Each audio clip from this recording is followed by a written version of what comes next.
Okay. Box A is a rough horizontal table, so it's got friction and tension in the strings. And put the masses, that's 8, so the weight is 8G, reaction of A. Now I'm just going to work with this, resolving up and down. I need that because I need to get the reaction for the friction. So friction is mu times R. So friction is mu times 8G. And the other mass here at B is 6. So the weight is 6G. It's released from rest and it's naturally going to fall down. So I've got the arrows on for acceleration and that one's going to go across. And that is all your forces on that.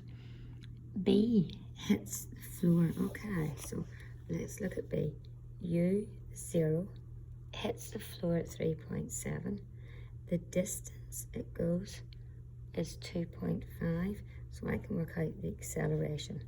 So V squared equals U squared plus 2AS. So V squared equals U squared plus 2AS.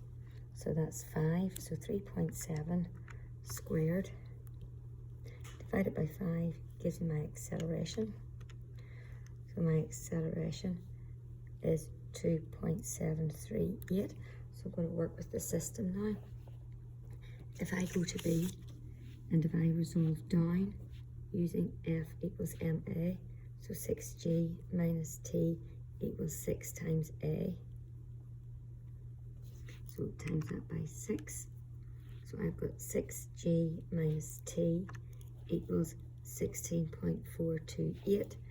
And a wee bit of rearranging here, bringing your 16 over and bringing your minus T over, it becomes positive. So 6 times 9.8 minus, that gives me a tension of 42.372. Now if I go up to the A particle and I resolve forwards using F equals ma, it's tension minus the friction equals m times A. So the tension is 42.372. Your friction, we had worked up here at the start, is mu times 8G equals 8 times 2.738. So I'm just going to rearrange this slightly. So 42.372 minus 8 times 2.738 equals mu times 8G. I'm just working that out first of all. It gives me 20.468 equals mu times 8G. Bring your 8G over and it becomes a division. Gives me my mu to be 0.261. Now I have to determine whether A will collide with the pulley. Okay, so we're on the second, looking at the distance here. So if you look at the A bit there, I need to work out the distance it has gone. So first of all, B has hit the ground, so A is moving forward without any force, basically pulling it forward. Now the reaction hasn't changed, so my friction hasn't changed, so it's still going to be the mu times R. And I don't know what my acceleration is at the minute. So resolving forward, F equals ma, nothing, minus your friction equals m times A. The mu is how rough the surface is, it hasn't changed. The reaction is still 8G equals 8A.